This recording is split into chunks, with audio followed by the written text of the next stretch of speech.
we are here to say to all those serving in the Army and the Marines and the Air Force and the Navy that you have the absolute right to refuse to take part in these criminal wars, and that's a right that all of you should exercise. You have no reason to go put your life on the line and kill and die for profit.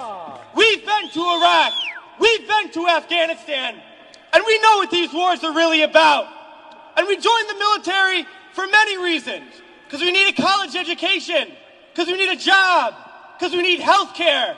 And then we joined the military, and they tell us that our enemies are poor people in caves in Afghanistan, or poor people in the deserts of Iraq. But we've been to those countries, and we know that our enemies are not other poor people abroad. Our enemies are the people that laid us off from our jobs, that denied us health care, that make it impossible to get an education. Our enemies are not in the poorest countries on the planet, but right here in the richest one.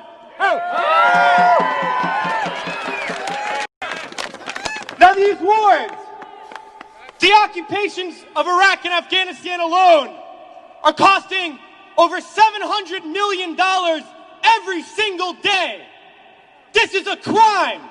Every single day, while so many of us are hurting. Well, I think all of us here, and the vast majority of people in this country, would agree that we can spend $700 million a day better than bombing people that we have no reason to bomb. We can spend $700 million a day rebuilding those countries we've destroyed. We can spend $700 million a day caring for the veterans when they get home, and then we can spend $700 million a day giving every single person health care, a college education, a job, and a livelihood, and a home. That's what we need to be spending our money on.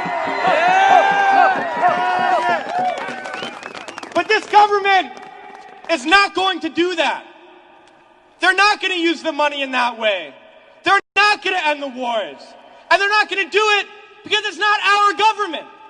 It's their government.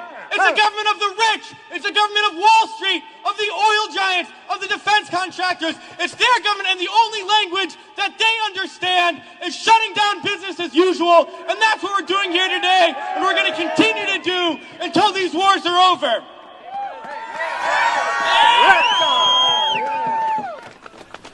Well, it's crystal clear now that these wars are going to continue and expand and go into other countries. That is the trend. That is what we know, that there is perpetual war, and it's only going to stop if the people stand up and stop it. And that's what we're going to do, sisters and brothers.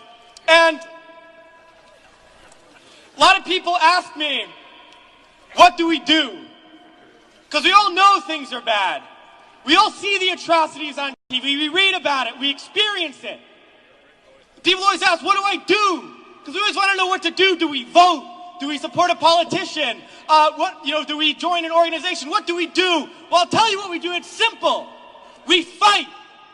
We fight and we fight and we fight, and we shut down our workplaces. We shut down our schools. We shut down the streets. We shut down business as usual, and we fight until we force the people in there to do what the people out here want.